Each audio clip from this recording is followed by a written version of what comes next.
Salute and welcome to the Stories and Cocktails podcast, where you'll enjoy an entertaining short story from acclaimed humor columnist Rob Kreider. Story time is the family portion of the show. Then we move on from the stories to the cocktails. This is where the alcohol and the not safe for work portion of the show takes over, as Rob and his wife /editor /muse Sara Kreider are taking some adult beverages and provide you with a behind the scenes recap of what really inspired the original story.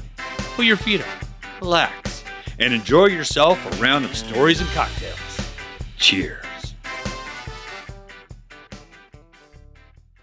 This article is called For the Love of Casserole by Rob Kreider. Hey, that's me. I recently discovered an exotic food that has really excited my palate. It's an explosion of flavors that are mixed together to create something absolutely mouthwatering. Fresh sushi? Nope. Kobe beef? Wrong. This is something even more unusual. It's called a casserole. Sure, lots of people have had casseroles. I just wasn't one of those people. I was a late bloomer when it came to the delicacy of casseroles. My mom didn't make any casseroles, and my wife didn't make any casseroles. And since I don't know how to cook for myself, by process of elimination, I hadn't had a casserole. Not only do I not know how to cook for myself, I actually don't even know how to feed myself. If I'm abandoned during the zombie apocalypse, while sheltered inside a fully stocked grocery store, I will still probably starve to death. My friends say this whole, quote, I've never had a casserole thing is impossible. We were born in the 1970s, of which I'm told was the heyday of the casserole. My friends said they were drowning in casseroles during every Sunday potluck after church. In fact, they ate so many that they hate casseroles today. But I didn't grow up in a religious household, surrounded by the Lord and casseroles. When I was a kid, my family was racing cars every Sunday, and we didn't have time to go to church. My folks believed in horsepower, as opposed to the higher power. Regardless of my family's heathenist ways, I finally had a casserole and I loved it. It was culinary genius, filled with simplicity and wonderfulness. Just a beautiful mix of cheesy, bready, meaty, potatoey, layered creation of awesome sauce. I had my first one at a pre-Thanksgiving work potluck, and I immediately came home and asked my wife to make me one for dinner. I said, honey, I want a casserole. She said, okay, I'll have to swing by the store. What kind? I asked, there are different kinds? She said, yes, dummy, there are thousands of casseroles. I said, wow, who knew there was so much out there to taste? I want the one with the bread, the cheese, and the chunks of flavor. You know, the good stuff. So my wife came home from the store and baked up a masterpiece. It was fantastic. Now I ask my wife to make one for dinner every single night. Unfortunately, she doesn't always honor my request. She rambled some excuse or something about calories and my body mass index. Some nights, instead of casserole, I get a salad. Even I know a salad ain't no casserole. When it was time for actual Thanksgiving Day, I was able to convince her to make a casserole to take to my in-laws' house. If I was going to spend all of Thanksgiving listening to my father-in-law show me his marble collection, the least she could do is make me a casserole. She agreed and cooked up a beauty. I could smell the yummy casserole aromas wafting through the house all morning. My stomach could not wait. We were packing up the car with food and drinks and, of course, my casserole, nicely covered in foil.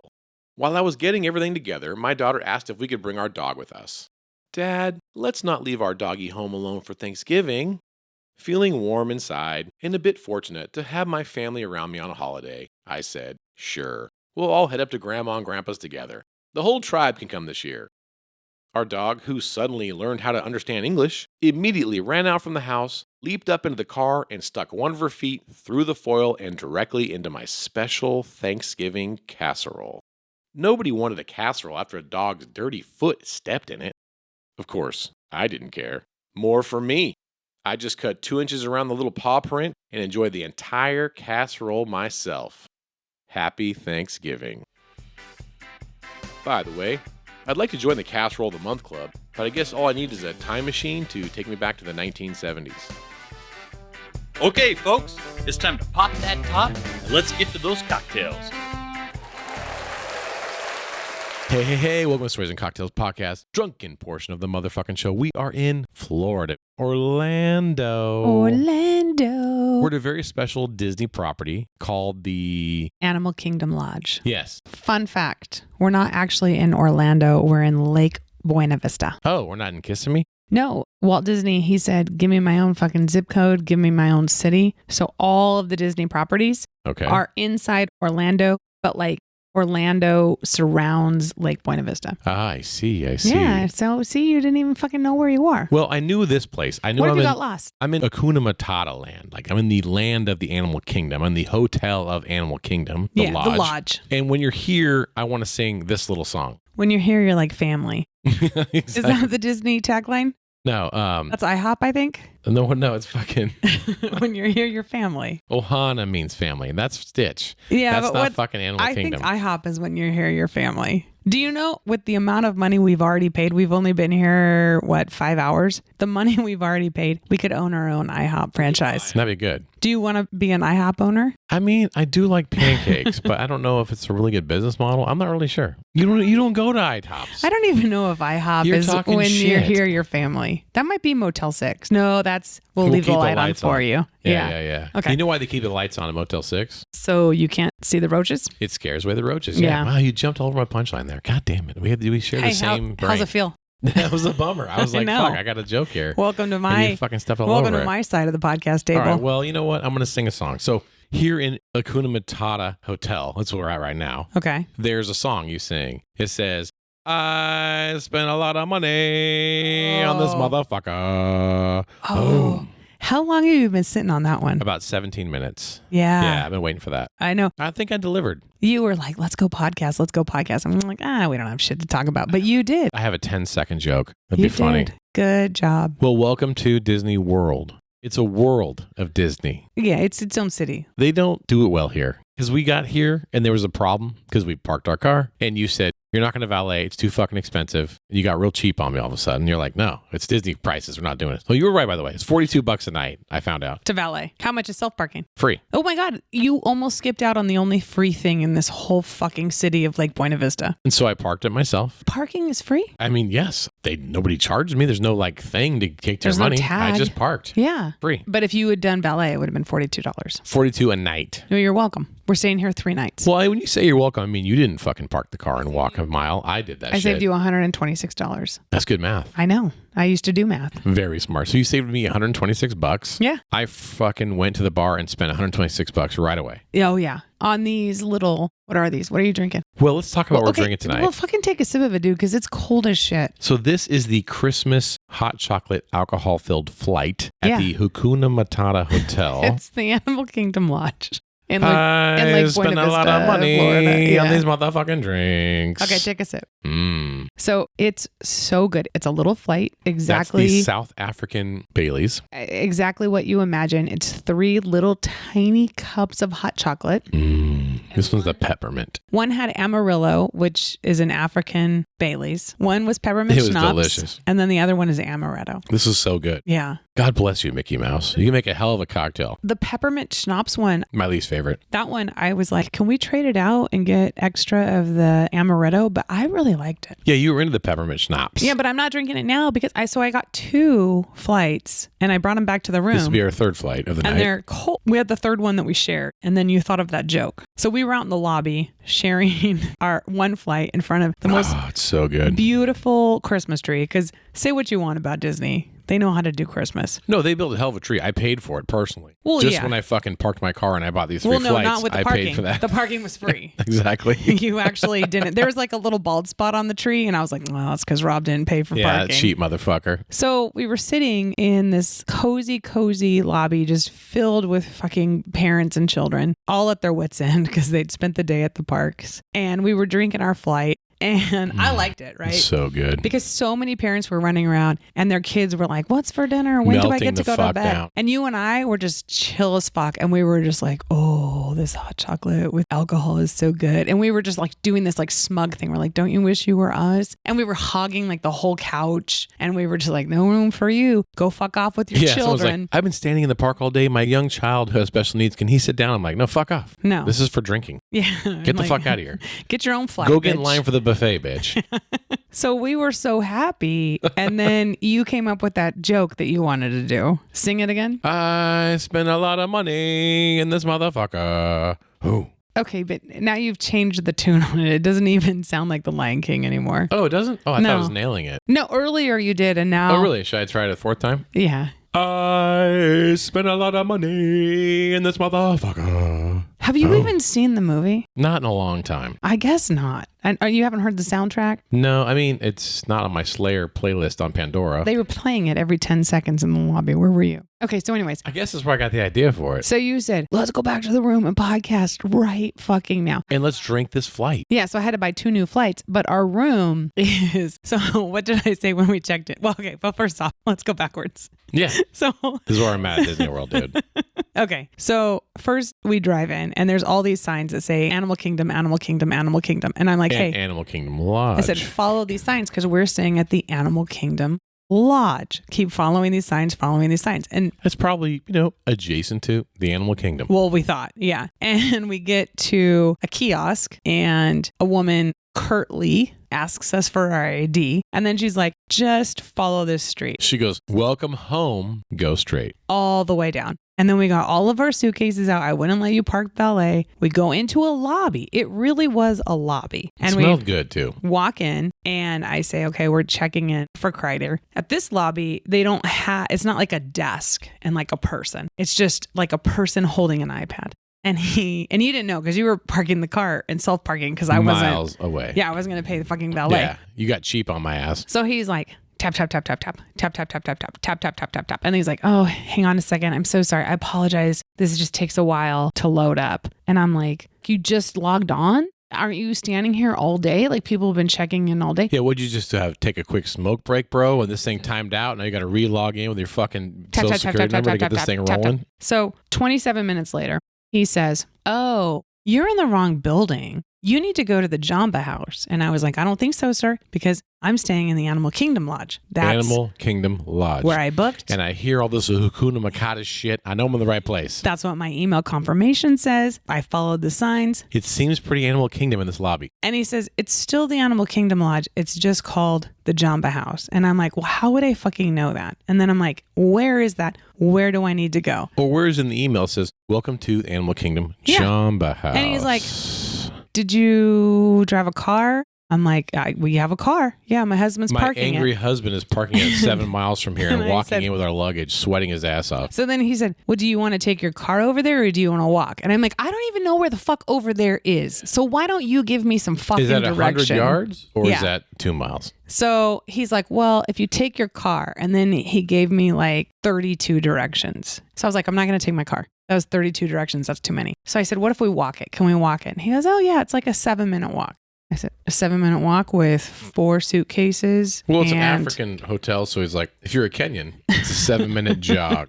And like, just if you're a fucking fat American with 2 fucking pieces of luggage, and children, 75 minutes. Yeah. Oh, and also I'm like, and I'm going to be bitching about you the entire time. So it's going to feel longer than 7 minutes. Like, because I'm going to be bitching. Let me just be clear, sir. I have now decided that you are my enemy. So he's like, yeah, no, it's just 7 minutes. Are you going to be yelping this? Then he said, I'll go ahead and get you checked in here, though, so that you don't have to go through this process again over there. And that was kind. And I said, what process? Where I watch someone type on an iPad for 27 fucking minutes and then tell me I'm in the wrong building? Tap, tap, tap. Yeah. Tap, tap, tap. So tap, then tap, tap. Did you park here? We go through another 27 minutes of tapping. And he says, I found you a room that's ready. And I was like, well, I should fucking hope so since I've already paid for it and it's check-in time. Yeah, thanks for getting a room that's ready. It's 4 o'clock, dickhead. Yeah. Then he says, would you like any key cards for this? And I was like, are you asking me if I would like a key that would let me into my own hotel room? Yeah. Yes. How the fuck else am I going to get into my hotel room? And at this point, you'll use your Disney Magic Band. Well, that's the thing is that please buy it for $69. The whole reason that we're here is because let's go back 6 years. 6 years ago, our son Gus, he came out here. He did a semester out here on the Disney College program. DCP. And what that does is Disney dangles a little bait and says like, hey, if you come out here and work for free, we'll call you an intern and we'll pay you pennies to the dollar, and you can get like 4 units of college. And we'll also ingratiate you into the Disney World, and we'll have you for fucking life. Oh, yeah. Yeah. Gus is like, well, come here, go there, stay here, go here, at this park, at this drink. I'm like, that was $10,000. So he came out here and he lived out here for a whole semester and he worked his ass off. He was dirt poor. They paid him fucking nothing. He gave up a semester of his college life so that he could get like 4 units. But he met... It looks great on your resume. And he met the love of his life, and that's Libby. And so we came out here and we had a wonderful, wonderful, wonderful Thanksgiving with Libby and Gus and Libby's family, and all of it's great. But today, when I was pissed off and I wanted to Karen the fuck out about the Jamba House and how it's 7 minutes away, they were with me. So you parked the car, you threw me out, you threw Libby and Gus out, and now we're standing in front of this guy. And Libby and Gus are like, both of them are on each side of me, and they're just like, this is the greatest place ever. This is the Disney magic. And how lucky you are to stay on property. Yeah. And this guy, he's doing everything right, and he's doing exactly what we trained. And they're just like, yeah, we learned this shit when we got our 4 units of college. Each one of them puts like a hand on my arm, like a calming, like calm down. It's all going to be good. Don't be a Karen. And I'm just like, oh, I'm sorry, you guys. Were there signs that said we should go to Jump? Like, did I miss the ginormous sign that said, Sarah, if you booked at Animal Kingdom Lodge, you should turn off over here at Jamba House? Or you two fucking geniuses who worked here for a year could have said like, hey, Mom, make a right. So when he said, would you like key cards? And I was like, would I like to get into my own fucking room? Yes, I would. They calmed me and they were like, well. They handled you. Yeah. And they were like, well, you can use your app. Like, you can get a digital key on your app. And I was just like, dude, don't even fucking start with me with this fucking app. Like, no. First of all, my phone is dead. Says to me, use the app. That's it. I'm done. So that's how we got here. So Libby's already said it to me 3 times today. She's like, don't you have the Disney World app? I'm like, yeah, I fucking have it. Because last time I was here with you fuckers, you made me get it. Oh, yeah. They're like, well, check the app. I'm like, where should your mom and I get drinks and eat? They're like, well, do you have the Disney World app? I'm like, yes. You know what I know how to do with the app at this point? I know how to open it. And then the app tells me who all of my Disney friends are and who I'm connected with. This is how the app worked today. I said, I'd like to go to this restaurant, make a reservation. And the fucking app said, get closer to the restaurant. Otherwise, we can't make a reservation for you. And I was like, it's in this building. Yours is doing better it's than in this building. Mine is. Mine is just like, would you like to connect with your Disney friends and family? And I look, and like the list is like really long now because I've got Gus, I've got Libby, I've got Addie from a previous trip. Nephews, nieces. And now, apparently I got drunk the other night, and Libby's sister, who also works at Disney, she's like, let's connect, let's be friends. She connected with my Disney World app as well. Yeah. So I'm like, dude, it's not Facebook. I don't want to connect with friends. I want to connect with dinner. It's How Mickey Book. do I get dinner? Everyone needs to know this. How the app works is, listen, walk this direction and then stand in line. Because Disney World is about standing in line and walking. Yeah. It's walking and walking and standing and standing and standing and waiting and waiting. So we walked. I can't wait to fucking wait. So far from where we thought the hotel was to where the actual hotel is. Oh, by the way, I didn't tell you this part. You know where this restaurant is they wanted to send us to? This is the other building. The fucking building we originally tried to check into. Yeah. Our kids said, hey, there's a really good restaurant over there. So we were walking and walking and walking and walking. Even they had to admit. So they were like, as you would say, they were handling me the entire walk. Gus was like, Mom, let me just take your suitcases for you. Like, you're so old and fragile and crazy. And they were just, both of them were like, don't make a scene. But then when we finally got to our room, and they tagged along because they wanted to see, well, because they're such Disney fans, like, I want to see the inside of a room at the Disney Animal Kingdom Lodge. We both worked here. We served time here, but we never got to see in the room. Yeah, like, no one can we afford wanted to that see what shit. it's in a room. Who can afford that? So we kept walking and walking and walking. And finally I was like, hey, that guy should have just told me the farthest room from here, that's where your room is. And even they laughed because that was accurate. This room is the farthest fucking place on property from where that guy checked me in. But good news, everybody. If we stay on property, if we get up at the butt crack of dawn and we stand in line for a bus and then we go to the park, then we can stand in line for the rope drop to stand in line for Frozen. So I'm super excited. I mean, apparently I'm supposed to be super fucking excited about this. And then you asked me today, you're like, it seems like you're not really into Disney like you used to be. I'm like, well, that's because I'm the fucking dad now. I'm paying for all this shit. I'm just like, I spent a lot of money on this motherfucker. Oh. You know what I'm saying? I'm paying money to stand in line and I'm supposed to be super fucking stoked about it. Like, this is so exciting. Look, on the wall, it looks like a cave painting. Yeah. Well, that is kind of cool. Oh my God. It's got an African motif. So exciting. Well, it is kind of. Worth every fucking penny. Yeah. No, I'm over the anger now. I'm excited now. I actually really like it. You drink enough of these fucking dope ass hot chocolate flights. That's why I told this whole entire story of how far our room is. Because you said get 2 more flights, meet me in the room, we're going to podcast. Hot chocolate alcohol flights. They're not hot chocolate anymore. Mickey does make these pretty good, I will admit. The room is so far from the bar that by the time I got them here, they are now cold chocolate flights. Well, I don't mind a cold chocolate flight. Well, that's why you're drinking both of them. Yeah, well, I'm getting pretty fucking house. Because I was like, dude, these aren't hot anymore. I don't like them. Mickey Mouse is fucking liquoring me up pretty good. I don't like a beverage that's supposed to be served hot and now it's tepid. Oh, it's good, dude. Tepid is room temperature. It's got little candies on it, whipped cream. What's not to love? What the fuck, dude? You said,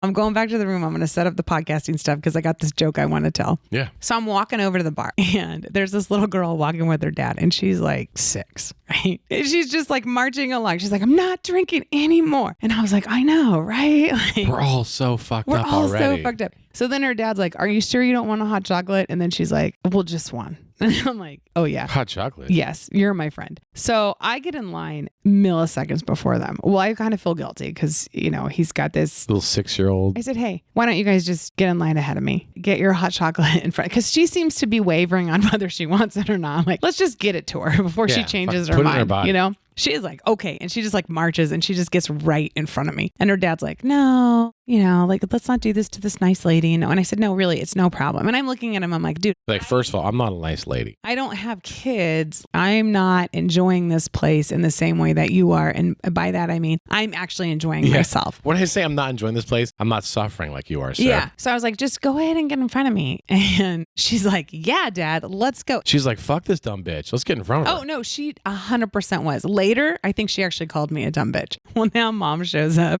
And this little girl's just like, we're going in front of this lady, Mom. And Dad's holding her back. And Mom's just like, I don't know what's going on. And I'm like, I think that you guys need the hot chocolate more than I do. Just go ahead. But Dad has already decided I'm not skipping doing it. We're taking turns. So I respect this man's move. I love this guy. She's like singing a song. She's just like, I'm going in front of this lady. I want to go in front of this lady. And she's like climbing on her dad like he's just like this jungle gym. And Mom looks exhausted. So I said, hey, were you guys at the park today? And he's like, yes, with the extra magic hour.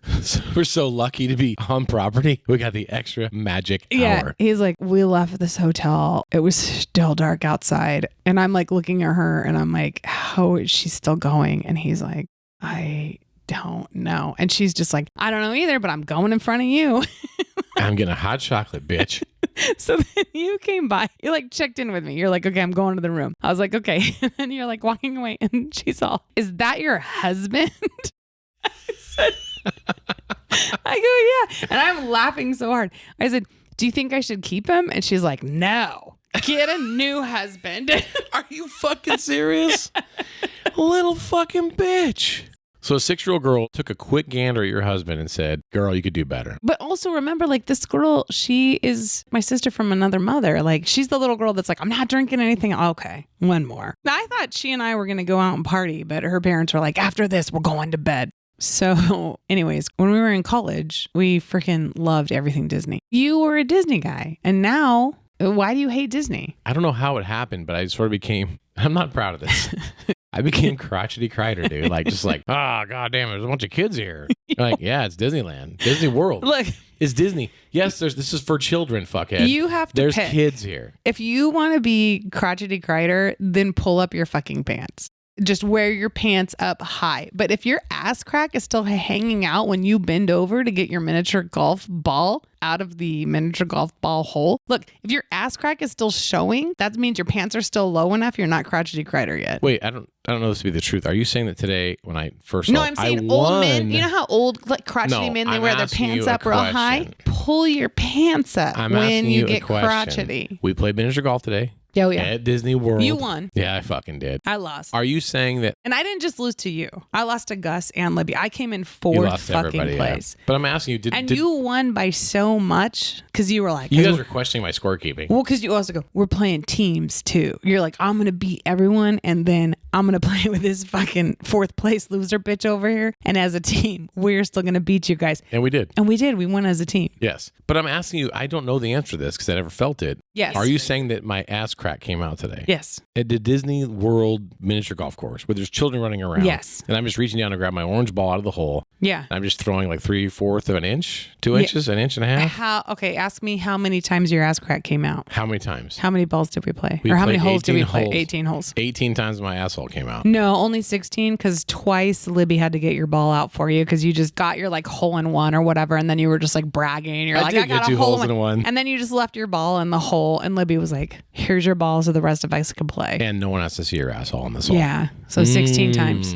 18 holes. 16 times. 16 asshole shots. Yeah. So first of all, I'm embarrassed. I'm sorry. I didn't know that I was flashing my ass That's crack. what I'm saying. Every If you're still wearing your pants low enough that your butt crack comes out, you cannot be that crotchety yet. There's a direct, like, it's like a proportional relationship between crotchetiness and how high you hike your pants up. You know why they call it crotchety? Old men pull their pants up so high, it's like tight on their crotch. That's what makes them crotchety. Oh. Get it? So I'm crotchety because my nuts are all bunched up. You're just crotchety in the personality, but your nuts are still hanging low. Your pants are hanging low, and we're all looking at your butt crack. I don't want to be that guy. Pull your pants up. Well, I don't think it's as simple as a pants. Tighten your belt. It's not a Suspenders. like, overalls. elevation. You're getting It's overalls not my for Christmas. waistline elevation. Overalls? Yeah. Well, that's why when that little girl today said, like, is that your husband? You're like, I wish it wasn't. I don't mean to be crotchety crider. I mean, I had 2 kids. I love them very much. But I've always had this term I've used, OPK, which is other people's kids. And so I love You don't like anyone else's kids. No, they're fucking flawed. Snot nosed, like they're facing an iPad, fucking eating chicken fingers, not washing their hands, just making all kinds of noise. Honey, you tried to eat a sandwich today after you pissed in a bottle without washing your hands. I wouldn't like myself either. I know. Well, that's the irony. Yeah, well, of course that's the irony. It's because you really, everything you're saying right now is very true and authentic. You do not like OPK. You actually trademarked that term, OPK. OPK sucks. And the funny thing is every single time you point out something that you don't like in OPK, I'm always like, you do that. Yeah, well, tell that kid to pull his pants up. Yeah. What the fuck is that kid doing? Watch it. He's got fucking food all over his shirt. Like, he's cheating in miniature golf just like you. Yeah, I didn't fucking cheat in miniature. I won that fucking. And Libby was like, your score's too low. I'm like, girl, this is my score. Mm-hmm. I fucking had 2 holes in ones. I hit 2 on fucking 10 holes in a row. Not only did I kick everyone's ass in miniature golf, I did it all while I was drinking a White Claw's mango. I don't cheat on miniature golf. No, actually, I know you know you what? don't. I don't need to. I know I'm you so don't. fucking good at Yeah, it. no. Actually, I know for a fact It that hurt you my didn't. feelings when everyone's like, you're cheating or this is fucking score isn't right. I'm like, motherfuckers. Well, the funny thing is that Gus has started golfing. And, I assume he's progressed at it and gotten better at it or whatever. So it's like, okay, we're going to play miniature golf. And then we get out there and I'm like, oh, wait a minute. You're a golfer now. Like, you're probably going to kick our ass. And he played about 5-6 holes where he kicked our ass. And I was like, oh my God, you're so good. He came out hot. Then the edibles kicked in. He had 7 strokes on 1 hole. Yeah. And I was like, oh shit. And then you're just like, oh man, the wheels are coming off or whatever. And then we just like kind of play through it. But then he got like really quiet and withdrawn. And I was like, oh, he's not taking this well, that he's like not golfing well in front of us. He's embarrassed. We're his parents. So we say something encouraging to him, like, you can do better, you got this or whatever. Then we played a few more holes and then he kind of came out of it.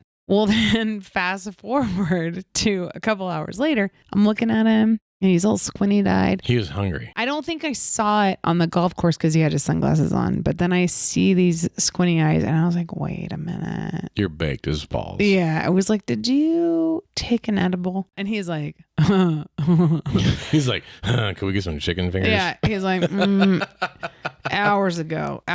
He's like, I'm actually on the other end of it now. And I was like, what? And then he said, he goes, when I hit that 7-stroke hole, I knew like, oh, fuck, the edibles are kicking in. Yeah. And then he's like, then it just took me about like 2 or 3 more holes to figure out like, okay, recalibrate. He's like, I know how to play stoned. Yeah. Just play stoned now. Put on your stoned hat. Your stoned skills need to come out. And he did. He turned it around in the back 9. Yeah. And came back. Well, he didn't come back to beat his dad, who's a fucking stud at miniature golf. But, the bar is very high. Yeah, but you're over here and you're like, I scored so well with, half of a mango White Claw. And I'm like, yeah, but you were competing against someone who was on 25 milligrams of THC. Look, I don't want any fucking qualifiers. I'm a goddamn miniature golf champion. Today, I'm the champion. Take the wins when you can get them, yo. Yeah. And Libby was second. She was second. She killed it. She was very, very good. But the last hole, the wheels fell off. Oh, yeah. She would have been much closer to your score. She crashed and burned. And then third place was our stoned son. Yep. And then I came in 10 points behind him, a solid fourth. But you and I teamed up and still came in first for teams. Well, yeah. But I was 10 points behind third place. I carried you on my fucking shoulders the whole time, but it worked out. No, I mean, not literally, metaphorically. I could do both. I could carry on my shoulders and carry on my shoulders. And we still win miniature golf. Well, I was nervous because that couple was behind us and we were like kind of like slow and they kept catching up with us. We were slow because it's hard to fucking keep score, drink your mango, and fucking hit the ball. You know what I'm saying? So I just had like you gotta set something down. I had a lot of anxiety about miniature golf course etiquette. I was like, should we let them play on? And I kept saying like, you guys, what, like, should someone Google this? Like, should we let them play on? But I was like, well, don't Google it. The term is play through. We don't want to take more time up like while they're waiting for us to fucking figure it out. What should we do here? And you guys were just like, who? I'm like, what? Fuck them. They can wait. Yeah, no, you guys were all so ignorant. Yeah, I didn't give a shit. And it was this like really nice little old couple. Yeah, they got nowhere to be. Coming behind us. They were 80 years old. They were enjoying watching us drink and play miniature golf. Okay, they were in no rush. The reason that I was so self-conscious about it is because you fuckers kept getting your balls in like 2 strokes. And I was there and I was like 5, 6, oh shit, 7. Yeah. See, you're 8. Can I get them all the pressure again? To do better because they were like, these old people are waiting on me. And they could die in a minute. They could die right here on the course. And they were just like, dude, this family, the 3 of them golf so good. Like, who is this chick, this anchor that's just taking so long? Yeah.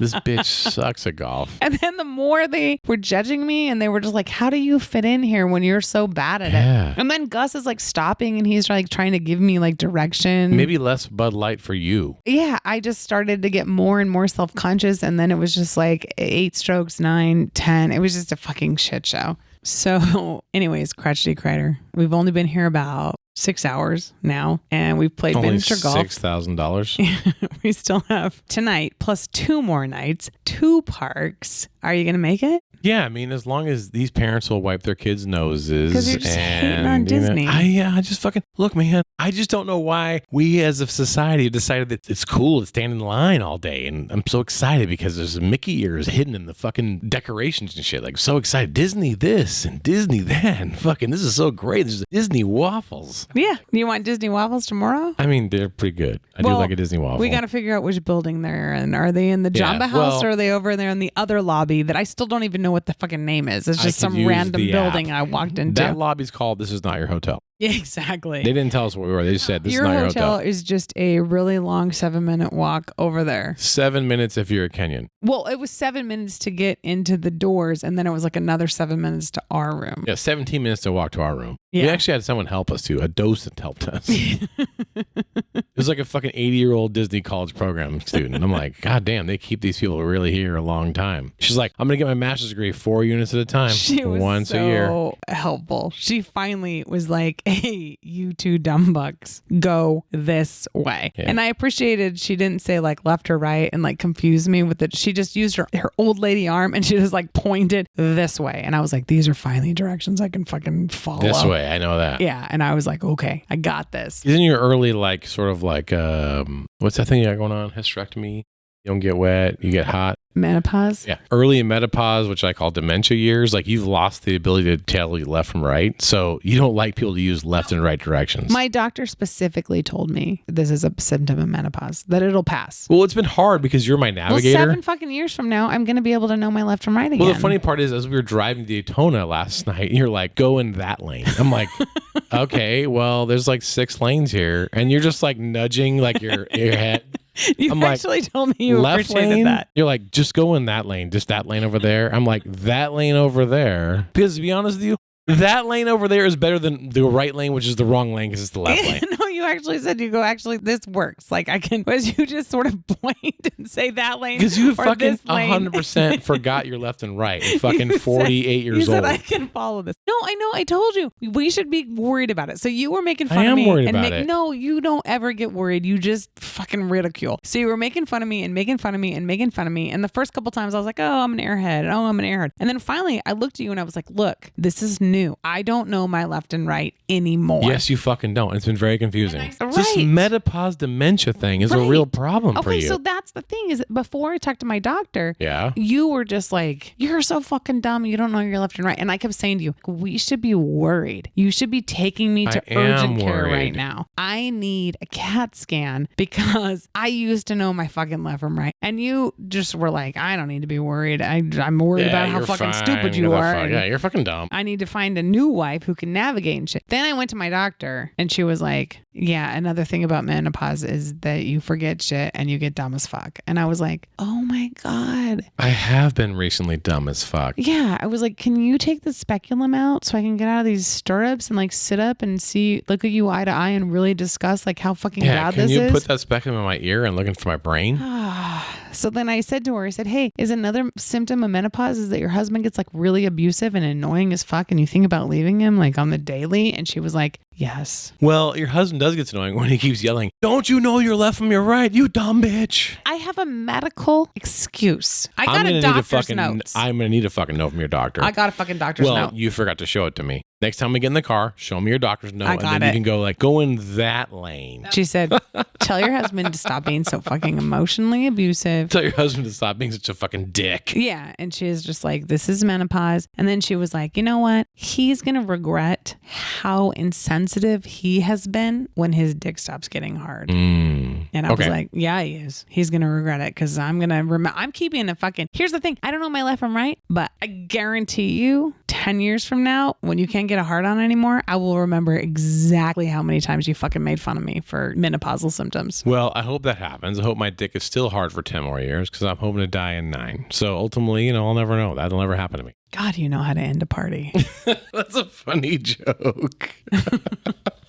All right, we haven't mentioned a story at all. You really know how to end a party. There's no Mickey ears in this particular dish, but the story of the week is called For the Love of Casserole, published in the Santa Maria Sun, November 28, 2018, where I explained that I found a very new dish to me, new to nobody else on the planet, because everybody in the world knew what a casserole was, but I was this many years old when I found out that casseroles were fucking awesome. You are the most ignorant white person there ever was, that you didn't know what a casserole was. Well, you have Mormon roots, so you knew what casseroles were. I didn't have that. I think my ignorance on casseroles was my ignorance with religion. I think casseroles it's a churchy Well, it's a potluck. dish. It's a potluck thing. Church people, religious people. People who aren't going to go to hell when they die, they go to potlucks and you'll bring a casserole. They should call it a Jesus luck. I mean, it's more churchy. That joke was not funny. It's pretty funny. No, it was. That's so funny. No. This is going to be a tough episode to edit, dude. You got your fucking work cut out for you. Because you say This dumb is not things. my fucking problem. This is not my problem. I drank 3 flights of fucking hot chocolate and booze. Okay, so casserole is a potluck dish because you just put a bunch of shit inside a baking dish. Don't say you shit. put it in the oven. It's the greatest things you could ever mix together. And then you just take said pot to the potluck, lay it down, or said baking dish to the potluck. And you're lucky if somebody likes it. Put a big spoon in it. And everybody likes it because it's cheesy goodness. Yeah, so the one I had initially had Cheese. Wheaties on top. So it was like a Wheaties crust. No, that came so much later. That's the funny thing about you is that you're just like, I fucking love casseroles. I love casseroles. I have like literally like 10 to 12 different casseroles that I make. And I ask, which one do you want? And you think they're all the same. You go, yeah, I want a casserole for dinner. And I'm like, I know, but do you know? And I have like the different names for them and stuff. And you're just like, yeah, that one. I'm like, no. I want cheese, meat, potatoes. I just listed 6 different casseroles you could choose from. And you're just like, I want a casserole. Can you make me a casserole for dinner? Yeah, they're fucking good. The story, though, that wasn't a casserole. That Betty stepped in? Our dog? It was 7-layer bean dip. Oh, well, shit. I guess I fucked that It was up. 7-layer bean dip, but it was in the same baking dish. It was like a 9x12 baking dish So I assumed it was like a bean that I dip used casserole. to make casseroles. I probably called it casserole. I'm like, hey, let's get that Mexican casserole you make. It's so good. Let's get that cold casserole we eat with chips. I'm like, Yeah. It's not even a casserole. That's a 7-layer fucking bean dip. That's why you dip chips in it. Tomato. It's all fucking vocabulary. You know what? I'm going to say it right now. 7-layer bean dip is a casserole. It's not. It's not called 7-layer casserole. It's called 7-layer bean dip. Well, you're telling me that I'm getting it wrong every time I had a casserole, and you're like, there's multiple casseroles. I'm not saying you're getting it wrong. I'm just saying there's different casserole. So I've got like buffalo chicken casserole. I've got the one you're talking about that has, and it's not Wheaties, it's cornflakes. Has a funeral potatoes casserole. Wheaties are cornflakes. Oh my God. No, they're not. Yeah, it's the same thing. No, Olympians eat Wheaties. Fat fucks eat cornflakes because there's so much fucking sugar in them. No, Raisin Bran has sugar. It has raisins. Yeah, but Raisin Bran without raisins is Wheaties. No, it's just bran. That's just bran flakes. What's a cornflake? Cornflakes. I Bran don't know and how corn things are work. different things. Look, I just want cheese, man. I know. Just give me cheese and blowjobs. You just want cheese. Cheese and blowjobs. Inside the 9x12 baking dish. You know what 9x12 dish has cheese? 7-layer bean dip. So it's a casserole, bitch. No, but casseroles get baked. Anyways, so No, it was a your son 7-layer. got baked. It's true. And he still beat me in miniature golf. But he didn't beat his dad. So it was a 7-layer bean dip. She stuck her foot in it, and you weren't the one who ate it around it because you don't really like 7-layer bean dip. It was me. I got up to my parents' house. I took the foil off with the fucking footprint in it. Nobody ate this shit. And Our dog stepped in it. I carved out like half of it, and I did say... Our dog who walked through these shit-stained fucking Yeah. piss-stained grass and took a piss and then walked through her piss, then stepped in this fucking casserole. So I carved out that Or bean dip. half that her foot was in. 7-layer bean dip. And then I was like, nobody eat the 7-layer bean dip except for me. This half, I'm pretty sure it's clean. I I'll go think ahead that was and eat your it. plan all along. I think you actually pushed the dog into the bean dip to make sure that you could be the only one to eat it. That was like a fucking, you were playing chess, not checkers. You're like, oh, hey, everybody, don't eat this bean dip. There's a little section here where our dog's piss-stained foot stepped in it. I fucking so it's just love for me. 7-layer bean dip. So yeah, so basically you're right. I basically, like I do as a writer, I took different inputs and changed things, and you're right. It was 7-layer bean dip. It was me you, and who you were the ate one it. who ate it. But I don't want to write stories like, my wife, she'll fucking eat anything, even piss-stained fucking bean dip. I was like, I'll take one of the team, like, my dog stepped in it, and I was a fat fuck, and I ate it. Not my wife. She's so fucking awesome. Well, I appreciate you doing You're that. welcome. See? Thank you. I'm looking after you, man. So, hey, listen, we have just started our adventure here. Let's go get some dinner. I'm super excited to be at Disney World with you. I'm looking forward to spending a lot of money in this motherfucker with you. Okay, we're going back downstairs. We're going to get some dinner, and we're going to hear that fucking song. Hell yeah, dude. All right, Hakuna Matata and cheers. And that was Last Call. You did it. You survived an episode of Stories and Cocktails. But did Rob or Sarah's liver survive the show? I don't know. Tune into the next episode to find out, to enjoy some more stories and some more cocktails. By the way, if you want to support the debauchery of the show, then buy the host their next round by Venmoing a couple of gold doubloons at Stories and Cocktails. Back in the day, a gold doubloon was only 4 Spanish dollars. Who knew? Well, folks, I'll be right here behind the bar, cleaning the glassware and awaiting your return to the Stories and Cocktails podcast. Cheerio, friends.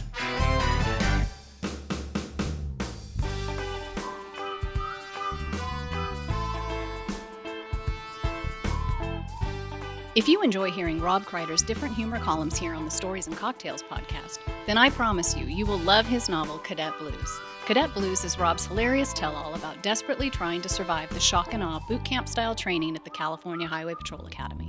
People from all different walks of life have come to love this book because Cadet Blues is simply a crazy good read. Heartfelt, inspiring, and damn funny. It's available in paperback through Amazon, eBay, or cadetblues.com, where you can get free shipping and a personalized autographed book. Or you can download a digital copy of Cadet Blues from Amazon Kindle, Barnes & Noble Nook, or Apple iBooks. Do yourself a favor and check out the novel, Cadet Blues.